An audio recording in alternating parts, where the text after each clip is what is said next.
Welcome to Trench Talk. I'm here today with Erik Dyba of David J. Frank Landscaping out of Milwaukee. Erik, how you doing? I'm doing well, Kevin. David J. Frank has always been a very high-end landscape outfit back when I joined Hunter 17 years ago. Everybody knew of David J. Frank. But looking at it from the lines of business of irrigation, at that time, probably two or three predecessors before you, that particular individual you guys had been awarded a huge commercial project, and it was like well outside of the scope of the current irrigation leadership at the time. And then shortly thereafter, that gentleman had exited from the organization. And from my optics, right, as a sales manager and trying to call on a company, there really wasn't a clear directive as to whom was handling irrigation at the company and champion it for that reason. So give us a little sneak peek, because you guys are killing it right now. Thank you. It has been, Mike's been telling me about you guys for a while and what you've been up to. And then actually I read an article recently in the Irrigation Association magazine. Is it Irrigation and Lighting? Yeah, Irrigation and Lighting, I think, yeah. And the article was on you specifically, and that is, it's obviously somebody has to lead the charge. And extreme ownership, I guess, is what I took out of that article. But give us a little tutorial, if you will, if you mind unpacking how you have evolved the irrigation division to what it is today. Sure, thanks, Kevin. So I'll give you a little backstory. I actually worked for David Frank back in the late 90s as a salesperson, and ended up going out to Colorado. Colorado is where I really learned irrigation, worked for the Berkman Group and some other companies, and then ended up starting my own. And in life and my parents getting elder and wanting to spend some time with them, I decided to come back here.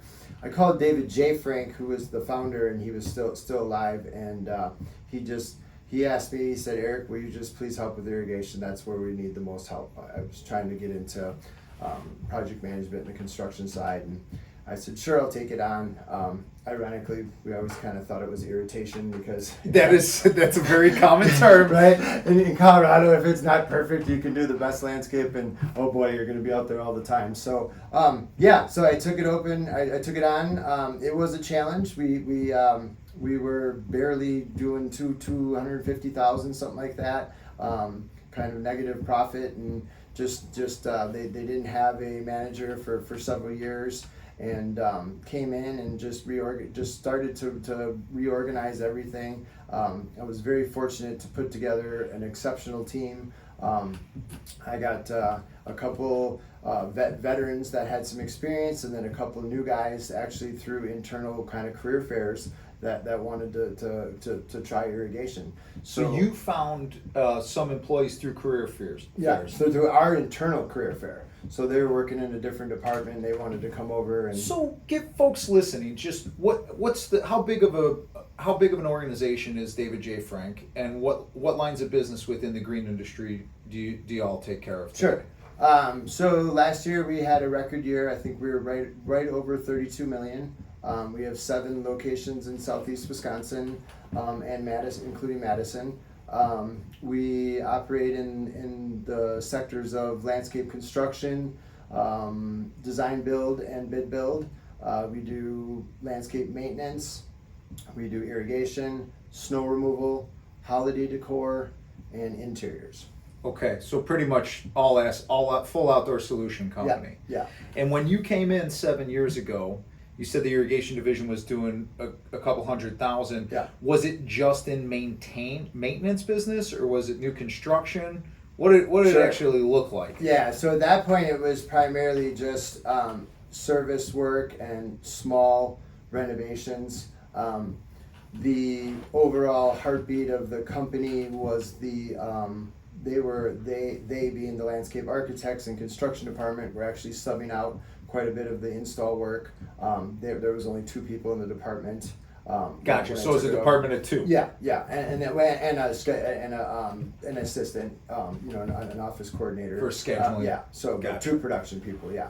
So that was the first task was to get some get a team and build them. Second task was build up trust and value within our sales staff. So we have 18, depending on staff, 17 to 19 sales team associates between landscape architects and client service reps for the landscape maintenance. So it was we really focused on training, IA stuff. I mean, I came back and when I was working for myself, I guess I followed best practices, but necessarily didn't have the credentials or was particularly involved with IA. But when I got back here, that was my first step. Went down to the conference and learned what I need to do to get credentials and started to I got my CIT, Sure, and then my CLIA, the CLIA, and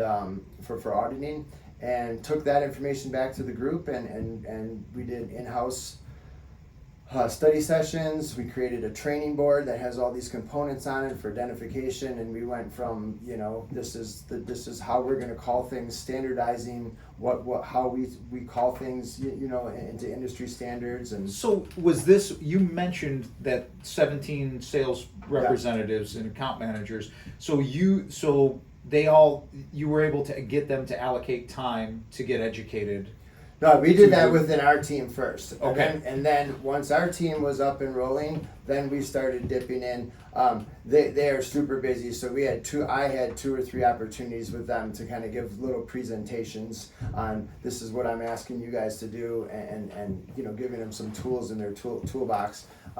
Particularly the way it goes, they get a lead. I usually help with the technical writing or the design portion of it, and then they sell it or bring me along for some technical advice. Gotcha. But just getting them to ask the question was the first hurdle. Like, hey, do you guys need irrigation, or we'd like to bid on irrigation. So you had to build internal confidence first. Yeah. Because again, if it was decentralized command and a dwindling department, Yeah. As a sales professional, I'm probably not going to lead with, oh yeah, we do irrigation Yeah. too. Or I might get a little nervous when a client asks, can you do the construction? So and in all fairness, it was a tough spot. So, but you were able to recognize that. Yeah, and that was my driving factor. So instead of doing external marketing, I did internal.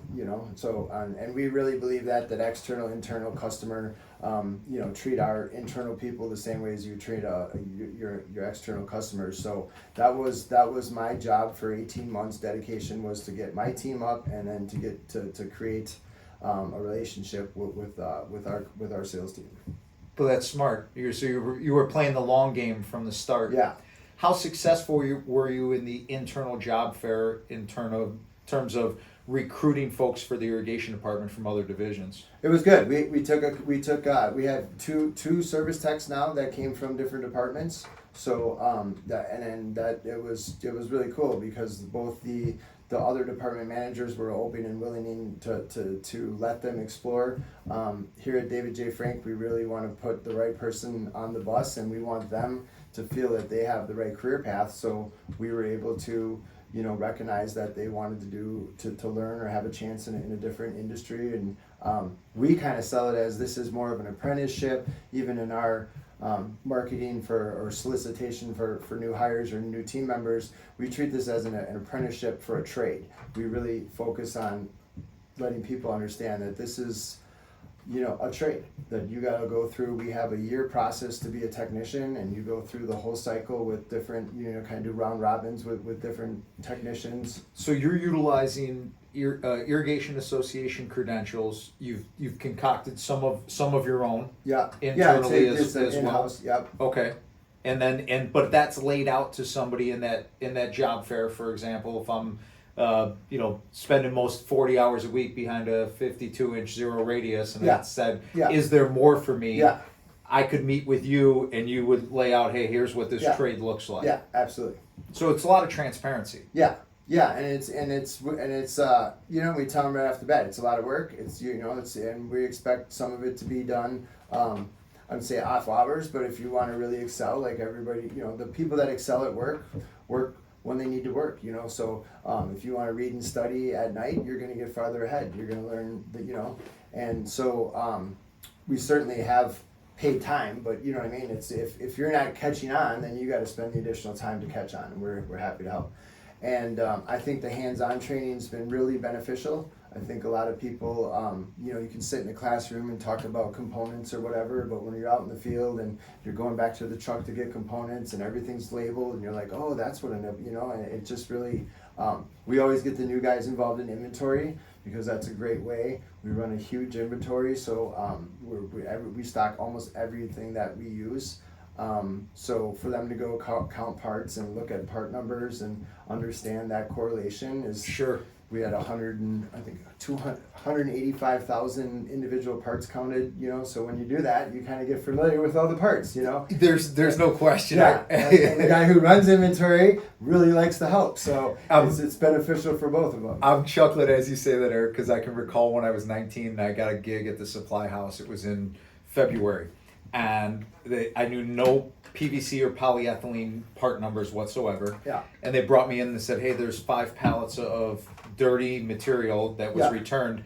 Go figure out where it all goes. Sure. And you've got 3 months to do it. Yeah. And by the time the season hits, and it's to this day, Yeah. I cannot, they're still rolling around. I'm like, oh, 439.010. Yeah. It's so 1402-010. but it serves you for the long game. Yeah. So everything you guys are doing by design was laid out for a career path. Yeah, and it was everything that I guess what I looked at when we started was it was a lot of work. These were 90-hour weeks when I first started, and but my main objective was to create a system that was fundamentally strong and then scalable. So everything that we did, so all of the service trucks, after we set up the first, we got a couple new service trucks, but I talked Dave, the owner, into kind of believing into us, and he's super supportive. So we got some new service trucks, we got new bins, we organized everything, we standardized everything to Hunter. We picked, that was about the time we met Mike and just said, you know what, we're just gonna go with Hunter. Our vendors, really, our supply house here, Reinders said these guys have the best support locally. This is who we want to go with, and we trusted. We've been vendor partners with them for 60. This is our 65th year working with Reinders. Wow. Little side note. David J. Frank got his first credit account there for $100 when he was 11 years old. Yeah. Well, Reinders has been in business 160 some odd years. There's some good other vendors around here, but we just really have that relationship with them. So right on. We integrated our whole. We have a proprietary inventory system and estimating system. We incorporated Reinders and the those 1409. The manufacturer numbers all into that, so that inventory was easy. And then we set up our trucks the same way. We drew diagrams, and then every time we get a new truck, we just do it the same exact way. So it's like McDonald's. It's every truck's the same. It's all in the same spot. Like you said, scalable. Yeah. But you had that vision. How did you come up with that from the early stages to know your vision of what this irrigation department was going to grow to? And to give folks an idea, you said it was you guys said there were a couple of folks in the department doing a couple $100,000. Where are y'all at today? Yeah, so today we have 10 full-time employees, and we did 1.3 million last year. Wow. And our profitability was up over 45% since we took it over. So leadership at the organization is loving the irrigation department. We got some new trucks and new toys, and thanks, Dave. That's quite a growth from $200,000 7 years ago to 1.3. And everybody gets asphyxiated on that top end number. I love how you quickly transition to gross profit margin. Yeah. Do you train that into your employees? Absolutely. As well? Absolutely. And do y'all use a CRM of sorts? Yes, we use a CRM. We use actually Hindsight on our site. So we have a proprietary system that the company uses for payroll, inventory, and all that. But we still use Hindsight for client communication, scheduling, routing, like site details and stuff like that. We have a internal, it's called CQQ. It's a customer quality quotation, and it's basically a survey that gets sent out to all the customers. We do it we used to do it through Hindsight. Now we have like our own proprietary one, but that's closely monitored. So it's not just to kind of strike that balance right between profitability and quality, because that's kind of a little teeter-totter sometimes. If you're really going for quantity and revenue or profitability, sometimes that quality, suffers a little bit. Sure. So, Yeah, the growing pains. yeah. So, we have reviews of all of our service accounts yearly with the service techs. They get to put their input on the hours, actual versus budgeted, and give some insight. They're the ones that know it, right? They're out there. Oh no, this. Hey, we got a park here, and these guys always got security. Okay, let's all that tribal knowledge. Yeah, so we compensate to. Sometimes it's too high, and we actually give them a little. We just say, hey, this is where we're at. Let's put this money to something else. So I think fair transparency to your clients is also very important. So we're here to create long-term relationships with our vendors, our suppliers, our trade people, and our customers. So you're not trying to be everything to everybody. No, and we're very specialized. We used to do a lot of water features and ponds and stuff like that, and we're really pushing away from that and just really focusing on irrigation. This department is just for irrigation. Now, within that line of business in irrigation, what's your bread and butter? Is it commercial, residential? Are there specific things that Sure. are like, this is a perfect project for us? Or Yeah, so we're split as far as diversity goes in our company. We're probably about 60% in landscape construction and maintenance. We're probably 60% commercial and 40% residential. Okay. Our irrigation is probably a little more on the commercial side. We have some contracts in irrigation that don't have other service lines with our company, but for the most part, we really focus on the irrigation company first and foremost is here. The irrigation department is here to support our existing customer base. That we mow your lawn, we do your flowers. You put a construction job in. Typically, we'll do the install, we'll do the grow in period. To satisfy our warranty, and then we almost always get those as clients for at least a year or two afterwards, just to get everything acclimated and grown in. Sometimes they have in-house people, sometimes they have other contractors, whatever. But we really try to see these projects all the way through.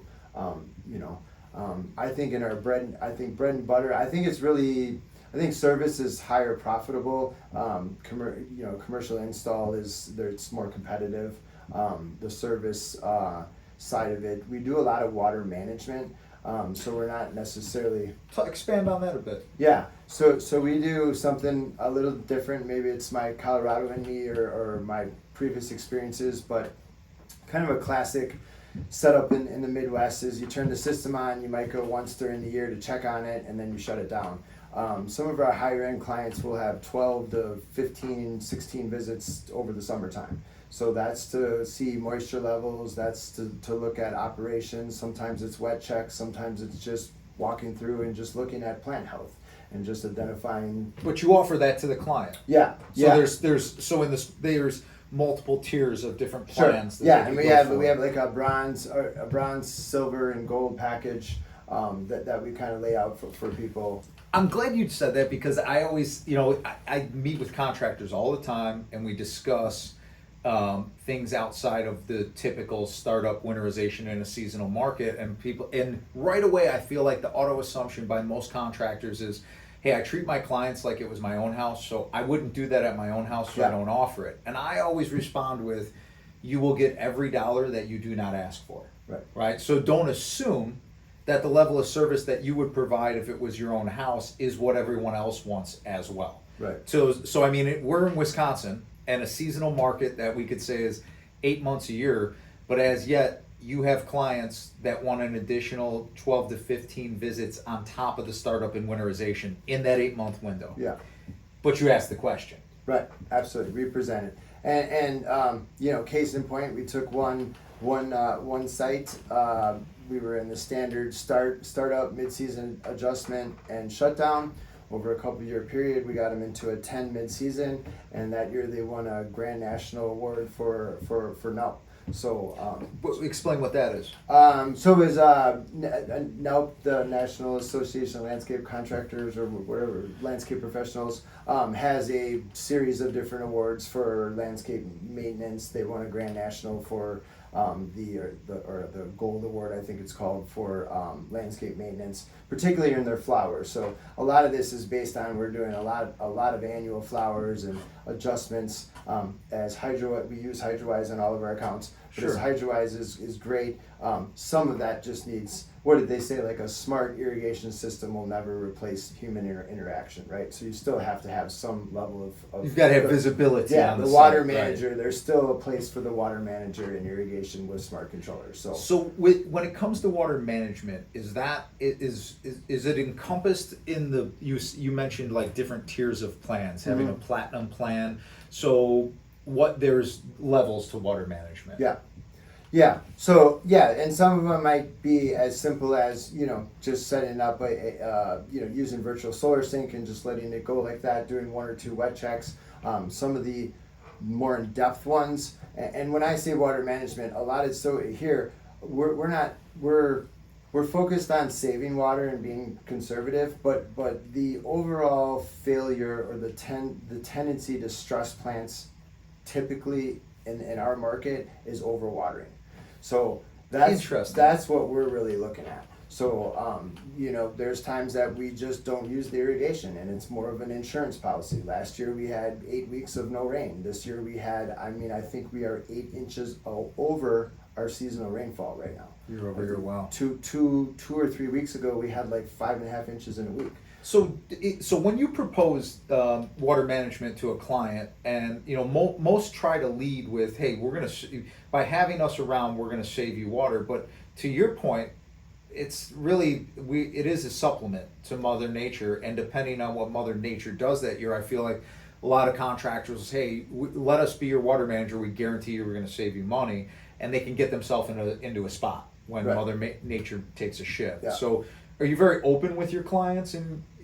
Yeah, well, How do you engage we're in in that Milwaukee, conversation? Wisconsin, and we're right next to Lake Michigan. Sure. We are an extremely unique market. The local water purveyor actually has a sliding scale. The more water you use, the less expensive it is. Really? Yeah, so it's driven on the old standard of trying to bring industrial business to the area.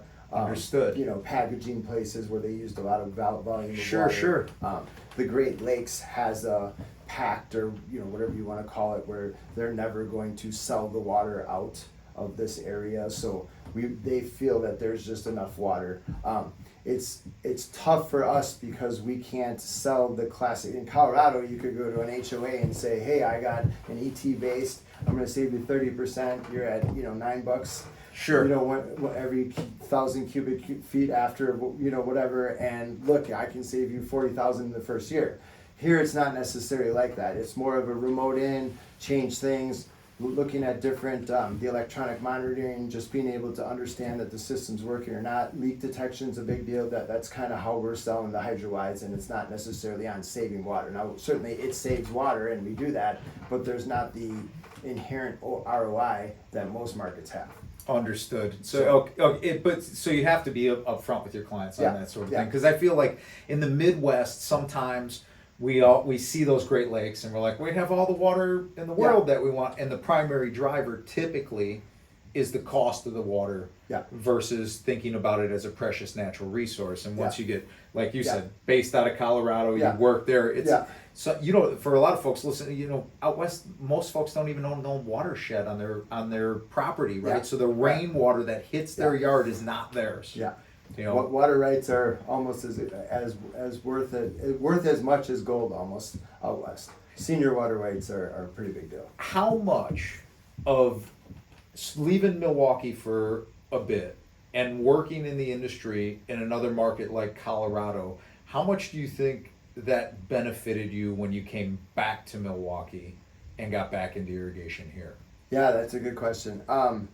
I think a lot. I'm going to tell you, it was challenging at first. Just getting in the design world, I do the designs here, so I even had to go back to, I did the hunter design course because I was so off when I was seeing some of the local designs, their head spacing, just not having true head-to-head spacing, watering concrete, all these different things. So I made a decision early on that, you know what, I'm going to follow best practices, and we're just going to be the guys who maybe get 20% of our jobs, because when you look at head layout over a space, especially if there's irregular shapes and stuff, we're going to have more heads. And for folks, listen, this is a design build market. Yeah. There's not a heavy consultant presence No.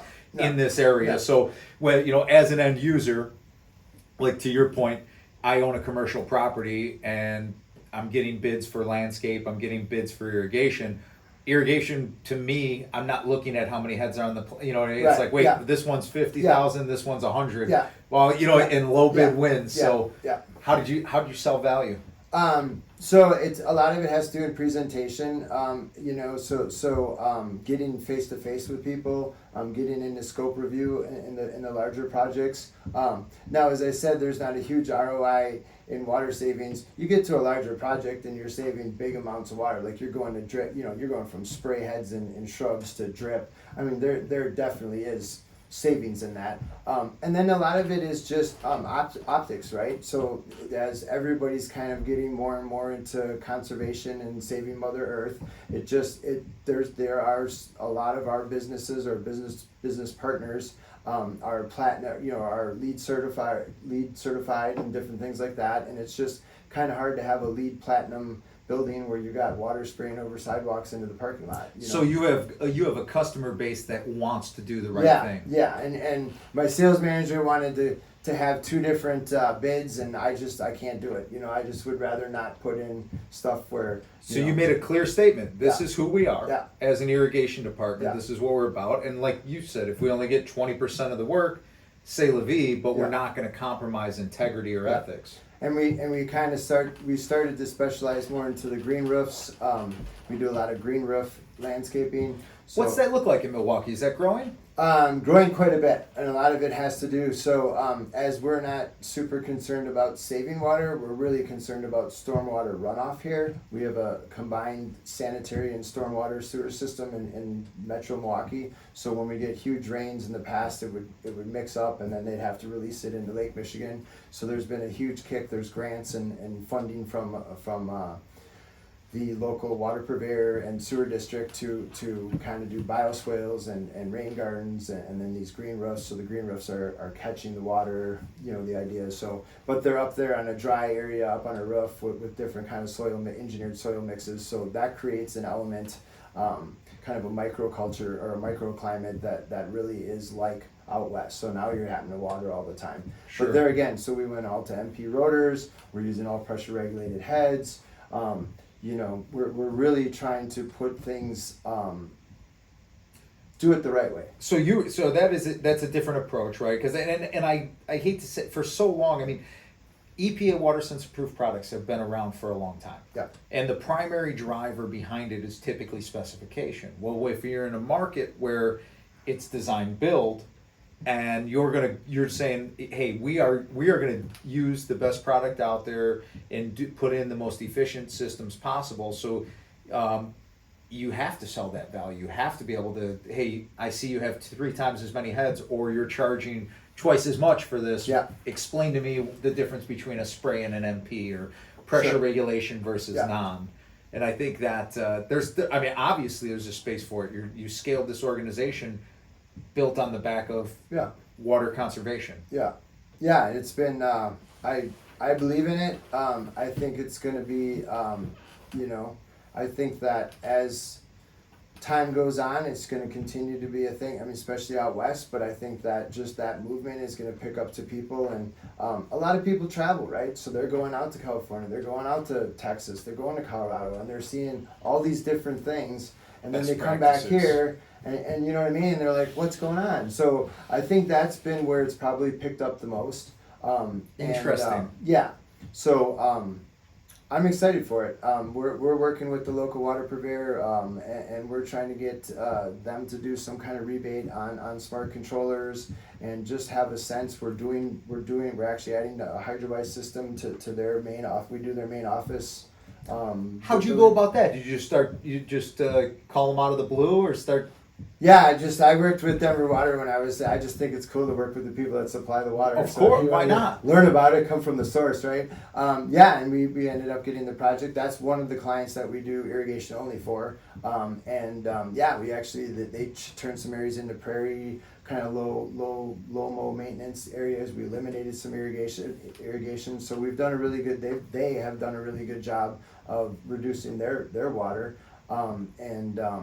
Just kind of trying to get them to understand, or I thought it was a good starting point to say, if the water purveyor is on, then we can use that to build off of, and they've been receptive to it. So. Well, that's such a genius idea. I don't know how many. Everybody's kind of going grassroots, and you're like, no, let's go right at the head of this. Let's talk. Let's build a solid working relationship with the water purveyor. Yeah. Let them know this is who we are as an irrigation company and a water manager. And if I would welcome that conversation. Yeah. But I don't think a lot of contractors think about that, at least in the Midwest. I think you brought some of that Colorado spirit, Sure. right? Where it is scarce, a scarcity and a precious natural resource. Yeah. So. And it's paid dividends. Absolutely.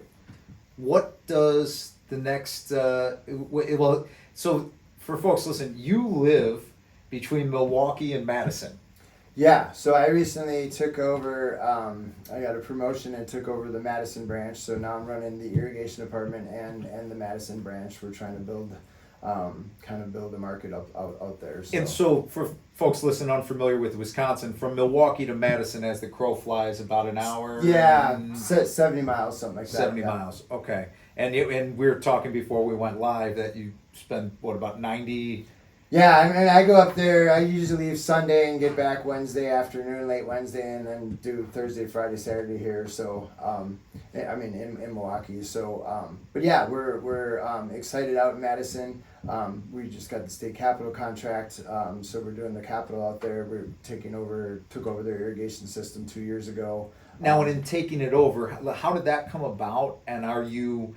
auditing existing systems or site survey? How'd you get in? That's a great question. So, and this is a great plug for IA. So, the on-call architect for the state, they award an on-call architect, landscape architect. She looked up IA certified, auditors, got my name, gave me a call, and asked if I'd be interested in taking a look at the existing system. It's about 6 acres of turf out there. It's fed from the local lake. It's a really cool kind of project, and I said sure, and we went out there. We did a full audit and a report, and you put yourself in a position to win by going through that education process. When you first joined the company, you put yourself in a position so you're ready to win. That phone call. That's awesome. And we built a great relationship with them.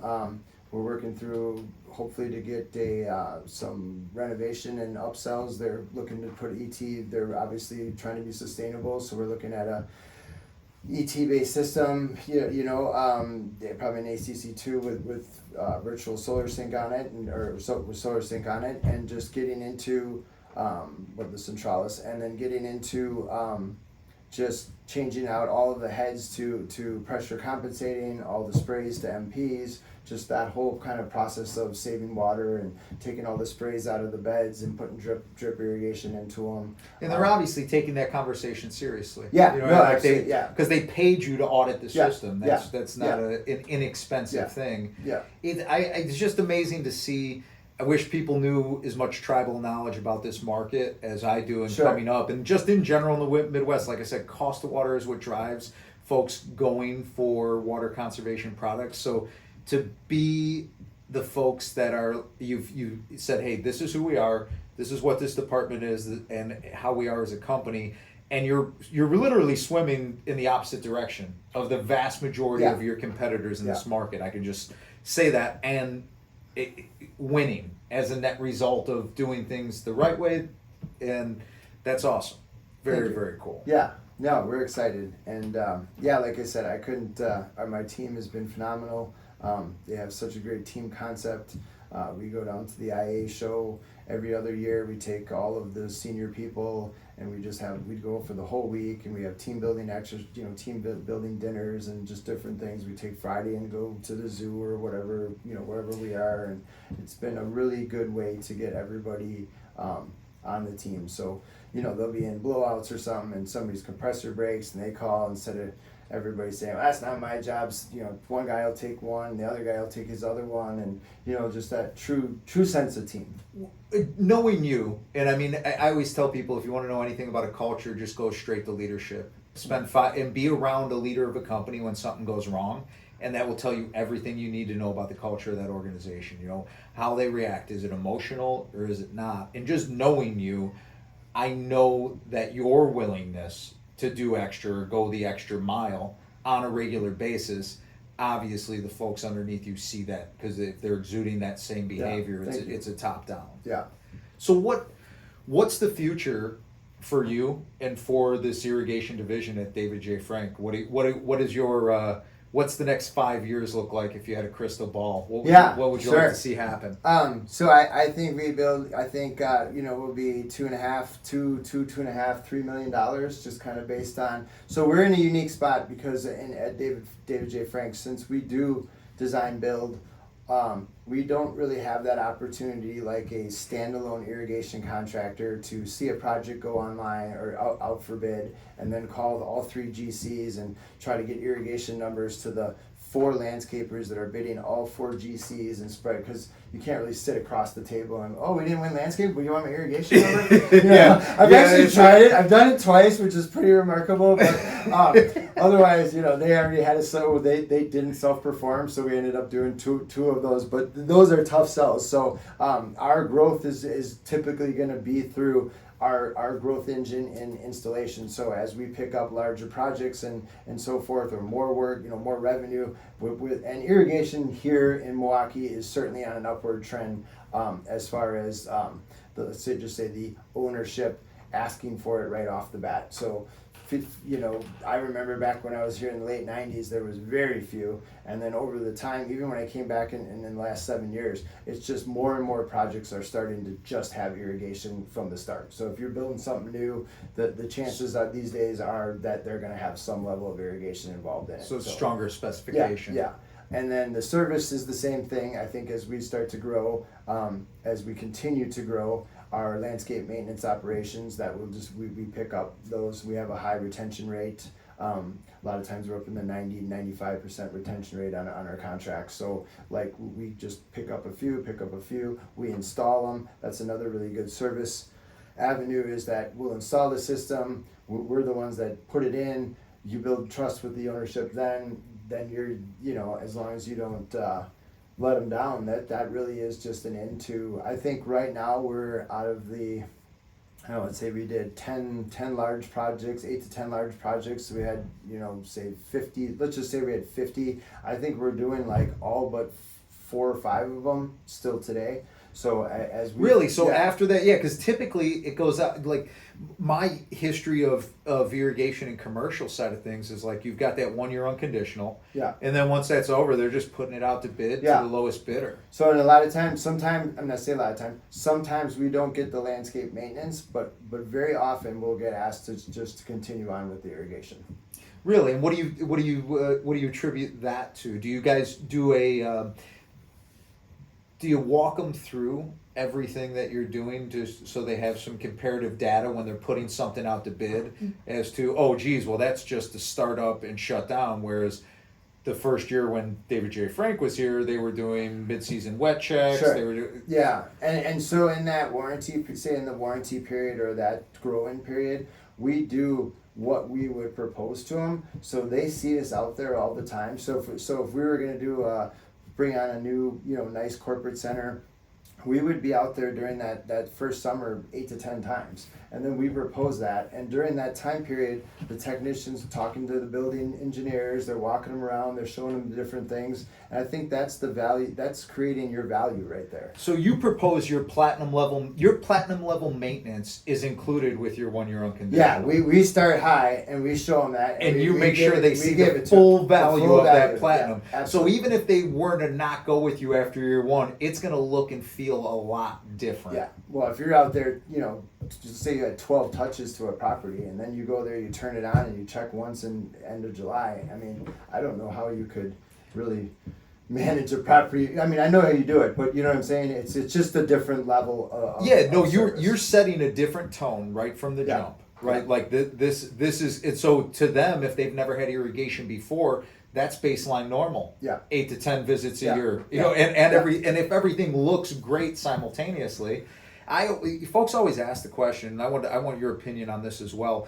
When it comes to this, like, hey, we have remote access, whether it be HydroWise or something else, where we're using hyperlocal weather to make self-adjustments, all this other stuff.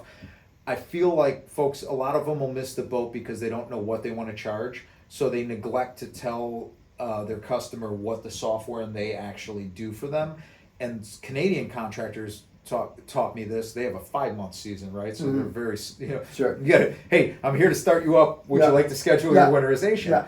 And they build that in by making sure right from the gate, hey, we're going to give you the first year of monitoring for free. It comes with the installation or it comes with the upgrade, so that just like what you're saying, they feel the value of getting water savings reports, getting wet checks, and all this high level of service. So then after that 1 year point, hey, would you like to re-enroll in this?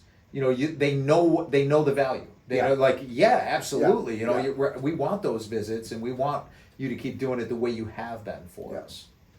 Yeah, and I think that's really what we've been seeing. So we start out with the way I would do it at my house. If I put a $50 million building up and paid $2 million for a landscape, I would want somebody out there checking it all the time, and be proactive instead of reactive, right? And it really shows in plant health, right? So, and that's maybe water savings is marginal, or we didn't even need irrigation, so of course we're saving water, but that plant health care is what really shows. And then our warranty rate. So our warranty rate's down at less than 1% on plant materials. So if you're really out there, and you obviously you attribute that to the attention to detail in the irrigation division. Yeah, absolutely.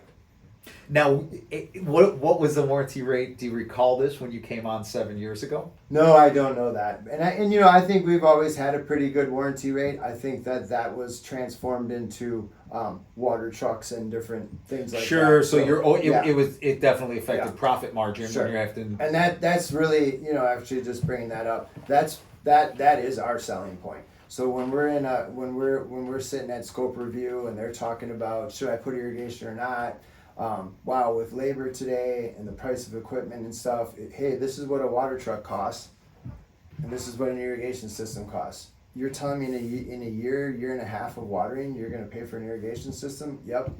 You know what I mean? So how genius is that? And that's been a really, really good tool for us.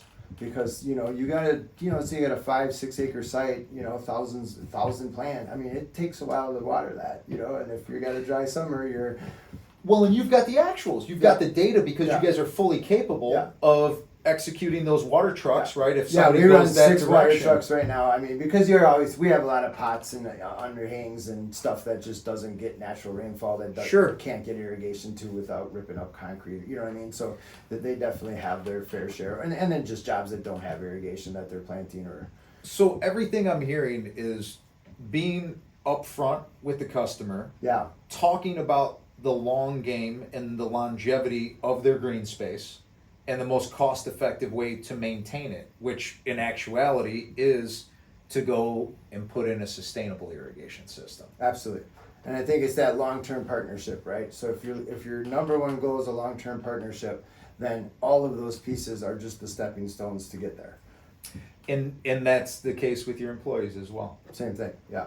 Now, you're at 10, and you're continuing to grow when you're acquiring new employees, where are they coming from? Because this is the 800-pound gorilla in the room that everybody wants to address. Is we don't have enough people or the right people to actually execute the work. So where are you finding them these days? So we run a pretty decent employee referral program. We have a initiative at the company called Great Place to Work. So the company, as a general, has a really good culture of doing team building exercises, cookouts, brewer games, a baseball game, family functions at the zoo, all these different things. And we try to get our new teammates through referrals. So if we create a workspace, an environment that you really enjoy, you're going to go out and tell people you really like working here. If the companies that don't focus on that, then they're probably less apt to have that referral program. I couldn't agree with you more. It's what I've been with Hunter Industries for 17 years for that very reason. Yeah. You know what I mean? I feel like you get two paychecks. One you can cash, and the other is personal satisfaction for what you do. And when you feel that the organization appreciates you as much as you appreciate them, that's where the magic's at. Yeah, and then I think we talked about this offline before we started. Was we really try to do it as an apprentice program. So we certainly have had some people and good success with people with experience, but nowadays we're targeting people right out of school. Maybe you don't want to go to college, you want to get into trade, and we're really trying to push that trade idea of that. Outside of the referral aspect, are you putting energy into career? Are there other avenues? Oh yeah, we're doing career days. I mean, we have a whole marketing department. We have what we call the Green Team, which is a committee that's solely based to recruit, select and hire new teammates, and that's a group of I sit on that. There's a group of different managers and supervisors, and actually some production team members that will spend the whole winter going to different career fairs. We do geofencing around the Home Expo show. Billboards. We have we did a billboard campaign in spring of 10 different billboards around here. I think we were talking about a bus one time. I mean, anything that we can do and it's brand recognition, right? So you got to build your brand. You got to people see. We got 186 trucks on the road every day. So when people see that, they see the quality of work you're doing. That just all helps in that recruiting process.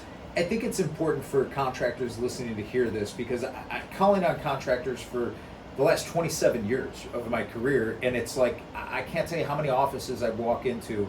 They're like, nobody wants to do this work anymore, and I can't find anybody. And I'm like, okay, well, where are you looking? Well, I got a sign in front of the building that says "Help Wanted." Yeah. Like in today's day and age, I mean, it's difficult to find people, but geofencing. Yeah. Very smart. Very good idea. Going to career days. Yes. I do that kind of just for our industry as a whole. Throughout the Chicagoland area, I did reconnaissance in high schools to find out. I call the school and say, what percentage of your seniors go on to higher education? Yeah. And I hyper-focused on the ones where 70% don't. And I'm like, well, these are my people. This is for a kid at 19 who got kicked out of community college and didn't know what I wanted to do when I grew up, this industry's taken pretty good care of me. Yeah. But you can't sit back on your heels and put a sign out front or an ad in the yellow pages that nobody reads anymore, and then cry because you can't find employees. Right. You've got to do it internally. You've got to do it externally. Here at David J. Frank, like you said, you have a green team, a committee, literal committee, and it's made up of members from different departments within the organization. Different departments and and not horizontal but vertically. In a vertical. So from the CEO to several just technician people. And not say that bad, we say like technicians, crew leaders, production supervisors, managers, department managers, and then even higher up, as far as David R. Frank sits in there, and that's everybody's main focus. Everybody, we don't have the silver bullet. You know what I mean? We of course we love more help. Activity. Yeah. Activity. But, it's a numbers game. It's getting people out there, and then and I think there's everybody always talks about recruiting and hiring, right? But then there's the onboarding and retention. And I think that's a piece that a lot of people don't understand. So if you're gonna do more work, if your onboarding and retention is solid, then the front side of it is you'll be doing that less. So in irrigation particularly, this is our 4th year that we've had 100% retention.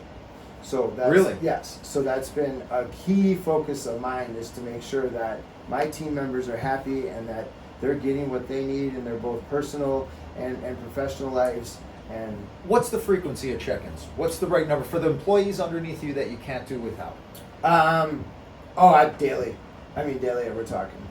But in you're communicating, but how often do you allocate time to I would say probably once a month we have a one-on-one. Yeah. Okay. Yeah. That was. Yeah. And then the other one what do you do with your folks during the wintertime? We're in a seasonal market. Yeah, so that's where the holiday department comes in. They're doing $600,000, $800,000 in holiday decorations. So as soon as blowouts are done, November 7th, 10th, or whatever that day is, then they all go to holiday and they put up, wreaths, lights, decorations. We do indoor stuff, all kinds of stuff. Then they do holiday takedown and right after, January through February.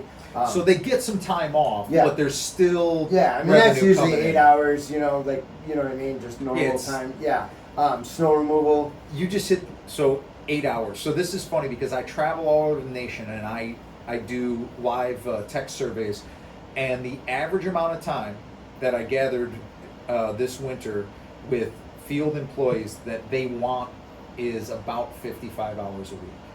And so I think it's I want to get your perspective on it, but the days of, geez, my employees should want every hour I give them, like I've got 80 hours, recognizing the drop off in performance and the burnout factor, which obviously I think through the COVID years, right? I mean, it's like we got more work than we can handle. Right.